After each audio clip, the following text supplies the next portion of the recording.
Good morning to you, Naledi, and to our viewers, and welcome to the Nasrec Expo Centre. You can see here it is all systems go as we kick off the official launch of the 16 days campaign, of course, activism of no violence against women and children, an annual campaign that, as you said, will stretch until the 10th of December. You can see a lot of women here, of course, a lot of women in business that are exhibiting their products.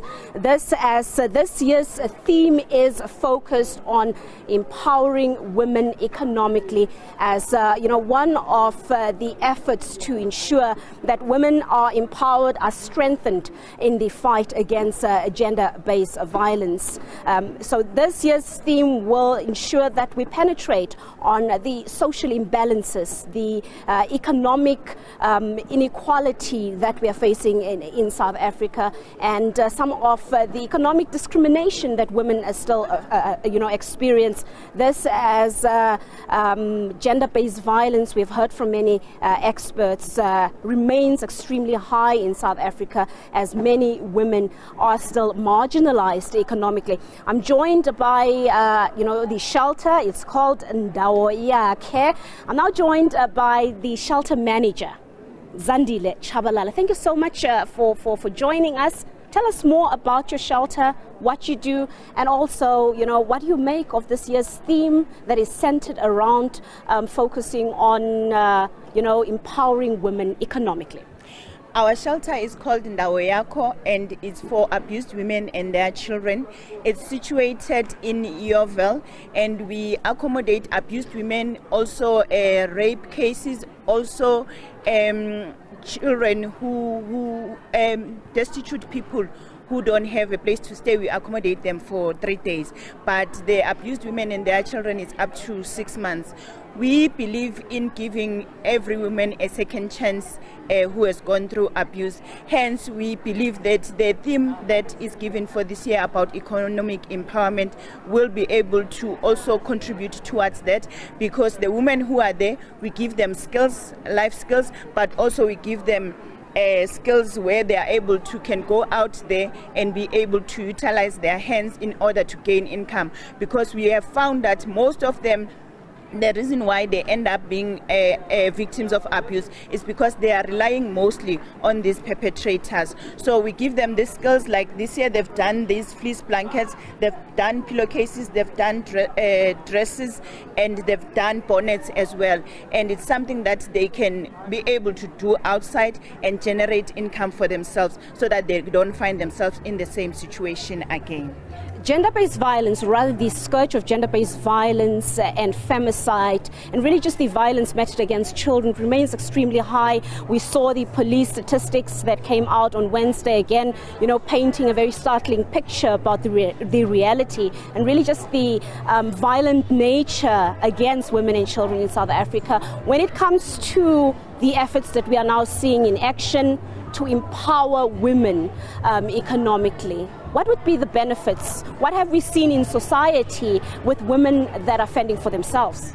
Women are able to stand up for themselves, but women will be less oppressed now if they are able to provide for themselves. Because, like I said earlier on, depending on the perpetrators, it's what makes us to be continuously abused, to be continuously being victims of abuse. So if we are able to fend for ourselves, then we will be able to stand up for ourselves.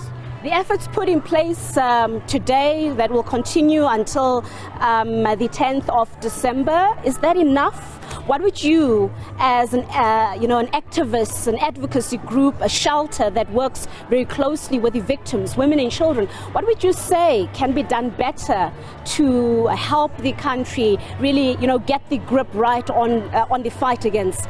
Stretching up until the 10th of December is not enough.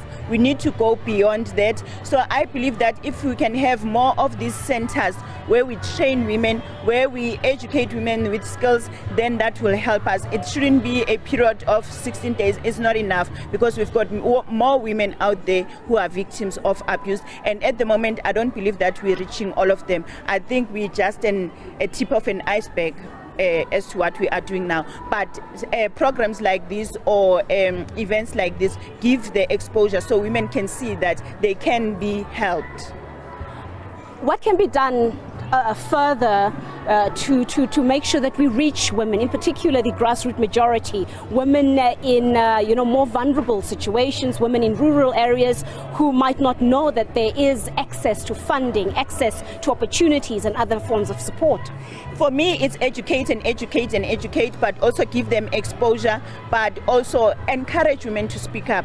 Women don't speak up. As a result, sometimes you don't even know that the woman who's standing right next to you is a victim of abuse. So we need to encourage women to start speaking up, but also we need to encourage women about these organizations that offer these resources that can help to uplift themselves. Your shelter, what would you say? What do organizations such as yourselves need? Do you get enough support? Do you have enough funding? What are the challenges that you face as you try to extend a helping hand and be a safe haven for many of the victims? Currently, we don't have much support. We don't have funding. We're still in the process of applying from Department of Social Development to get the funding. So that restricts us in terms of helping the clients. There would be times where you find that we don't have even enough meals to feed them because of the restrictions in terms of funding. Currently, we are depending on our mother body, Baptist Convention of South Africa, for donations. And if there is no money coming out from there, then it's a struggle from us. But also in terms of the resources helping the victims themselves, we are restricted in that. For example, now I've got a client which is a psych client. I don't have the skills within the shelter to be able to help that client, but because she also needed accommodation, I couldn't kick her out. At least with that, I'm able to help. Then I go out to other service providers to get help for her, but directly from the shelter, I'm not in a position to do that. But one day we would like to get to the point where we are able to give all the resources from our shelter directly. And what are the challenges in terms of getting funding from the state? Is it easy? Are you still struggling as shelters? It's not easy. One, it's a long process, but number two, I think as we are all aware, these things sometimes it's a matter of who do you know in the organization. Then that fast tracks your application, but at the moment we are far from finalizing everything. We just came back from the second presidential summit on gender-based violence and femicide, and many of the activists were there, the advocacy groups, the NGOs that were there. They complained about access to funding, and many of them were urging government to make it easy to access funding. Monies are available, but many of these organizations saying, but the funds are not reaching them.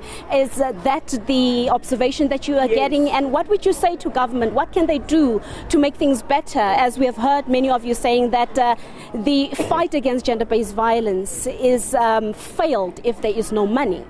We are experiencing the very same experiences that the other shelters are going through in terms of getting funding. And what I can say to the government is that we are available.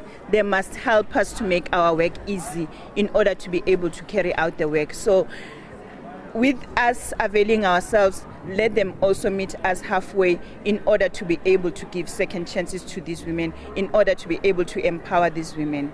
Are you seeing an increase of women and children that are flocking to your shelter, or how does the numbers look like? Definitely, the numbers have increased. The numbers that we have now at our shelter compared to the numbers we had last year, same time, it's like tripled. So, and also we end up where we can't help everybody because also our shelter has got restrictions in terms of how many women we can accommodate. So yes, that is a challenge on its own, but the numbers have skyrocketed. What does that say about us as a society when we see these numbers that are ballooning, while we know that there are structures in place to fight the scourge of gender-based violence? For me, it's two things. One, it says that we are not united, but it also says that we are not supporting each other fully as organizations, as women. So we need to also learn or expand in that where we we are able to support each other, where we are able to unite in order for us to be able to reduce or end, actually not even reduce, end these GBV issues that we're facing. The role that society is supposed to play, is society playing an active enough role? We've heard government repeatedly saying that they can't do this alone. Society needs to change the way it thinks when it comes to women and children. You know, patriarchal norms, misogyny needs to stop. There needs to be a mindset shift in order for us to actually, succeed with this fight. Are we seeing a difference? Is the message filtering through to society, the awareness about, gender equality and everyone's role to protect women and children? The awareness is there, but I wouldn't say that the society is fully playing its role, because you find that some houses, you'll find that they see these women abused, but they're not reporting these cases. But you'll find also that in the neighborhoods, they're also selling drugs to these women. So they're not supporting what we are trying to resolve. All right, thank you so much. As I said, we continue with rolling coverage here at Nasrec as we delve into some of the issues that lead to the scourge of gender-based violence and femicide in the country. We saw the startling statistic from the police on Wednesday, but as we continue with the dialogue here, for now, we toss it back to studio.